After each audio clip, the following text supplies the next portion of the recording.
Khabib Nurmagomedov, Teddy Riner ou encore Mike Tyson. Tu passes ton temps à regarder des vidéos de champions et tu te dis pourquoi pas moi. Tu cherches le club le plus proche de chez toi. Tu regardes les horaires, t'es impatient et tu fonces. Mais malheureusement, c'est la douche froide.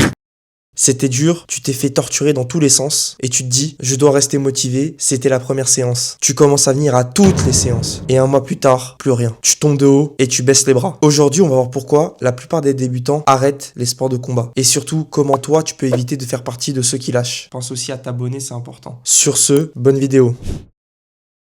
Selon moi, la première erreur que les débutants font, c'est le trop plein de motivation. D'abord, faut que je m'explique. Tu débarques à ton premier cours, t'es prêt à tout casser, t'as regardé plein de vidéos, t'arrives et on te smatch. T'es dégoûté, tu tombes de haut parce que les sports de combat te ramènent à la réalité, ça te rend humble. Et forcément, c'est ton ego qui prend un gros coup. Et mine de rien, t'en as beaucoup qui n'acceptent pas ça. Et soit ils reviennent pas. Parce qu'en soi, tomber, c'est pas très grave. Le plus important, c'est de se relever. Je sais, ça fait bateau, mais c'est vrai. En numéro 2, je dirais que c'est le choc de l'apprentissage. Forcément, t'es débutant, tu connais rien. Donc tu vas arriver, tu vas commencer à t'entraîner, à assimiler les techniques. Sauf que dès que t'arrives en combat, c'est compliqué, t'as l'impression de ramer, ça fait 1, 2, 3 semaines, 1, 2, voire 3 mois que t'es là, t'arrives pas, tu rames, mais il n'y a pas eu encore ce déclic qui te permet de t'imposer. Et forcément, t'es amené à te dire que t'es quelqu'un de nul. Alors qu'en fait, pas du tout, c'est totalement normal. Il faut savoir aussi que les sports de combat, c'est pas un sprint, mais c'est un marathon. De toute façon, comme coach Kamogawa a dit... 努力した者が全て報われるとは限らん。しかし成功した者は皆全て努力しておる。 En erreur numéro 3, je dirais que c'est le manque des régularités. Dans les sports de combat, la régularité, c'est tout. Mais t'en as beaucoup qui abandonnent parce qu'ils n'arrivent pas à programmer leurs entraînements. Ils viennent 5 fois par semaine, ils ratent une séance ou deux, et là ils rentrent dans le cercle vicieux de « Ah, est-ce que j'y vais ou pas ? Ah, j'ai la flemme, je suis pas sûr. » Ça s'enchaîne, effet boule de neige, et ils viennent plus. Alors qu'en vrai, c'est pas grave. Tu rates une séance, t'es débutant. Ça va rien changer à ta progression de rater une seule séance. La réalité, c'est que ce qui fait progresser, c'est la continuité. Tu crois que les champions à la télé, ils font comment ? Ils viennent tout le temps et ils s'arrêtent pas. Évidemment que eux ils sont habitués depuis un certain âge à faire ça, mais tu dois prendre exemple. Ils ont juste continué à venir alors que parfois ils étaient fatigués, parfois ils étaient frustrés, parfois ils n'étaient pas dans le mood. Pourtant, tu les vois toujours en premier à l'entraînement.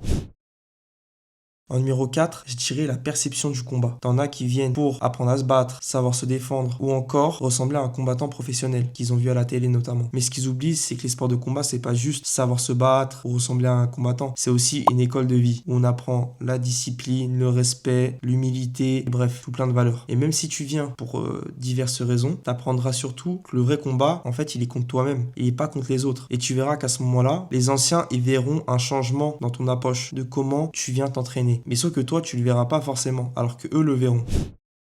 En 5, les attentes irréalistes. Quand un débutant il arrive, il se dit je vais être fort au bout de 1 an, 2 ans. Mais en fait, pas du tout. Parce que les anciens, ils ont mis des années à acquérir leurs compétences. Tu as des phases où tu vas progresser énormément, des phases où tu vas stagner, et tu as des phases où carrément, soit tu vas régresser, soit tu vas penser que tu régresses. Et penser que tu régresses, c'est pire. Parce qu'en fait, tu es en train soit de stagner ou de progresser, mais dans ta tête, tu es dans le négatif. Tu as juste à persévérer et tu verras que tes efforts, ils vont porter leurs fruits. Mais attention à ne pas croire, ou attention à croire plutôt que t'es dans un manga, t'es dans la réalité. C'est beaucoup plus complexe qu'un épisode de Hajime no Ippo.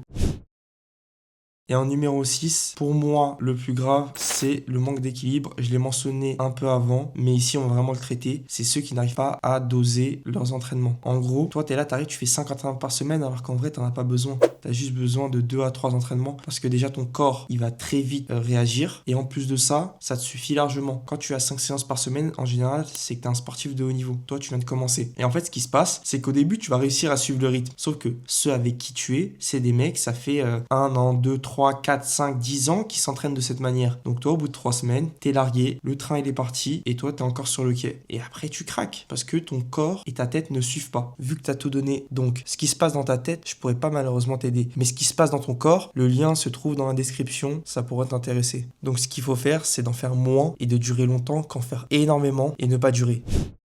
En conclusion, je dirais que tu vas galérer, tu vas ramer, tu vas souffrir, tu vas être fatigué, tu auras envie de craquer, mais le plus important, c'est de se relever. Et t'inquiète pas que les résultats vont se voir tôt ou tard. Dis-moi des anecdotes que tu as eues en tant que débutant et surtout pense à t'abonner, liker, partager ma vidéo. C'est pour la force. Sur ce, à bientôt pour une nouvelle vidéo.